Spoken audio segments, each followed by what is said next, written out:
Can you believe it's been 2 years since the Canon M50 released? I remember when it first released, a lot of people were really giving it a hard time for having 4K but having it cropped and having slow motion video, but it was in 720. There was a lot of caveats that came with this camera. It was really good overall, but a lot of people I remember couldn't fully recommend it because some of the features were crippled. So this video is going to be a little bit of a review, but a very light review and kind of just me talking about what I love and what I hate and what I thought I was gonna use more than others, and just stuff. I'm just gonna be talking about the M50 and my experiences with it. If you guys want a more in-depth video about the Canon M50, there's a ton of videos out on YouTube reviewing the M50, and I also happen to make a M50 versus M6 video, which is currently now my most viewed video on this channel. So if you guys want to see that, definitely check it out in the card or in the description below. So there's 4 categories of points that I'm going to talk about in this video.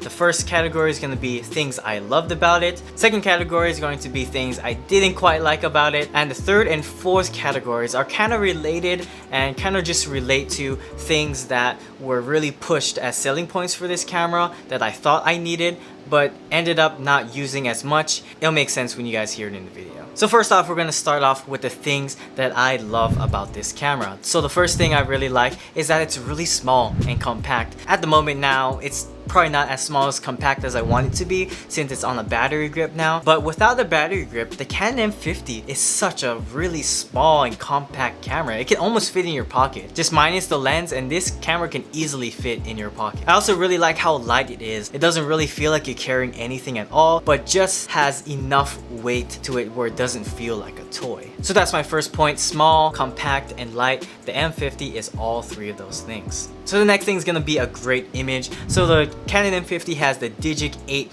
processor, and the M50 was the first camera that Canon put that newest processor in, so it was pretty much the pioneer of the Digic 8 processor. Supposedly it's a lot better in processing photos and all that stuff. I don't really get into the nitty-gritty of all that, but overall it has a really great image. It takes really good pictures, it takes really good video, it has an option for 4K, and overall the 1080 is really good. And also the 720 at 120 frames a second, even though it's at 720, I still think the image looks really good. So yeah, great image. Next thing I really love about the camera is the flip screen. I can't praise the flip screen enough. Compared to the M6 and the M5, this is just the most logical place to put a flip screen that flips out to the side. None of that flips up to the top or it flips up to the bottom, which the bottom one I just don't understand at all. It's just so impractical, but flipping out to the side is just perfect. The screen is also really good. I like to keep my screen inward at all times when I'm not using the camera, just to protect it from sharp objects or protect it from breaking. So that's a really great option that the M6 and the M5 don't have. The next thing is going to be the viewfinder. So I know a lot of people don't really care for the viewfinder. That's why the M6 is such a bestseller, because it doesn't really have a viewfinder. But for me, I just really like having the viewfinder. What makes it even better is that it's a EVF, which is an electronic viewfinder, which adds a lot of different features to the camera, which I'll go into in a different video if you guys want. But the EVF is really great. It also adds some stability, so if you're holding the camera with 2 hands and your eyes up to the viewfinder, you basically have 3 points of contact, which makes for some very stable video. So that's something that only a viewfinder can really give you. Next thing on my list is the mic input. So it's really great to just have a mic input, so you can put shotgun mics, hook up lavalier mics, or even those wireless lav mics. So mic input, super important. And the last thing on my list is going to be time lapses. Time lapses are just really great to film, and although it may take a while to get a really good looking time lapse, it's just great that the Canon M50 has a way that you can record time lapses, and it makes it very easy and straightforward to create them. It's something I don't use enough of, but going forward I'll try to use it more and more. So that was it for all the things I loved about this camera. So now I'm gonna be going into the next point, or the next category: features that were selling points but I went totally fine without. So those 2 features I have on this category is going to be the 4K and the 720 at 120 frames a second. So the 4K was a really cool selling point. I guess Canon really pushed that this camera was going to have 4K, but there was a caveat that it was going to be cropped in 1.6 times, and you're only going to be able to film in 24 frames a second, and you lose dual pixel autofocus out of all things. And then for the 120 frames a second, it's only going to be in 720p, and you're also losing dual pixel autofocus again. So these two features, although they sound really good, it's just not features I used a lot on the Canon M50. There wasn't a lot of situations where I found myself needing the 120 frames. I can think of a couple, but it's just not something I use on the daily. Same thing with the 4K. Now, as of recently, I've been using it a lot in my videos because I've been doing a lot of tests and other stuff with the 4K and kind of showing you guys what it can do. But other than that, I haven't really used the 4K or the slow motion as much as I want to. And it's in this category because it's very high selling points for a lot of people, you know, 4K and 120 frames a second. But in my experience at least, it's just not something I use a lot. So for a lot of people, it might not be something they use a lot. I understand that a lot of other people might have uses for it, but for me, it just wasn't something I used a lot.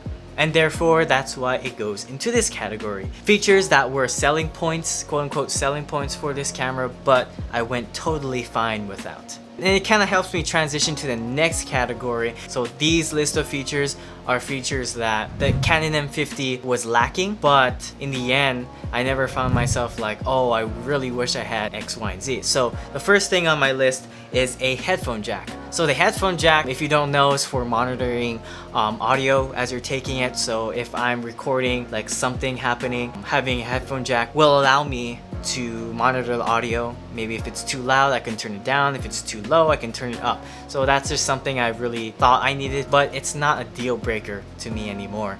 If there's a future M50 like M50 Mark II that has a headphone jack where you can monitor audio, then it'll be great. But in the M50 right now, it's not something that I'm like, yes, I really need at this moment. It's kind of just like, if it has it, cool. So the next thing on my list are the extra dials. So on the Canon M50, I believe it has like one dial for changing different settings, and the M6 that I previously had was a more premium mirrorless camera by Canon, so it had a lot more dials that you can customize to adjust certain settings in the camera. But the M50 is supposedly a more lower model, so they kind of strip away a lot of those extra dials and more like pro features. But 2 years later, it's just not something that I really use. For the most part, I'm changing my settings using the touchscreen, so all the extra dials, you know, I'm not really paying attention to. And if they have it in another camera like an M50 Mark II, cool, like it'll be just cool to have. As of right now, I don't really need extra dials. And the last thing in this category is going to be a 1080p at 120 frames a second. So like I said before, this kind of ties into my previous point, is that I thought I was going to be using the 120 frames a lot more, and having slow motion at 1080 was kind of just something I thought I needed, but really to this day, like I said earlier, I don't really use the slow motion, so 1080 at 120 frames, didn't really need it. And for my last category I'm going to be talking about today are the things I don't quite like about the M50. So after 2 years of using this camera, there's some things about this camera that you just don't like. It's just like anything in life, you know. So the first thing on my list is going to be the mic input cover. So the mic input cover on the M50, if you have an M50, you probably noticed this, but the cover for the mic input is like this really hard plastic, and it's really hard to like open up, and sometimes like when you use your nail, it just doesn't feel right, and you feel like your nail's gonna like snap off.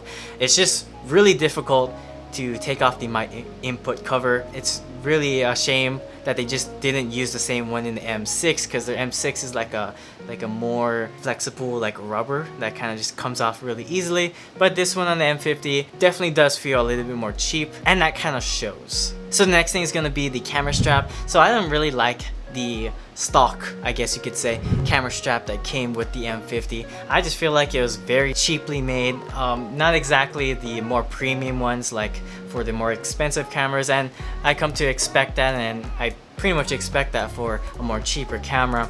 But essentially what I had to do is switch out the camera strap because it just got in the way for a lot of my videos, especially when you put on a tripod, it just gets tangled everywhere. So I ended up buying the Peak Design Slide Light camera strap, and that just basically allows the camera strap to be able to detach from the camera whenever I want. So a lot of people in videos, they comment on the little charms that are hanging from the sides of the camera, and those are basically the attachments that the camera strap attaches onto. So whenever I want to attach the camera strap so I can hold it around my neck, you know, I attach it to that. But whenever I don't need a strap, I can easily detach it and, you know, stick it somewhere else in my bag or something and just use the camera on its own. So that's just something I got along the way when I was using this camera. If you guys are interested, I'll have it linked down below, but I think it's a must-have. Next thing on my list is the record button on the Canon M50. So the M50's record button, I think, is like the most cheapest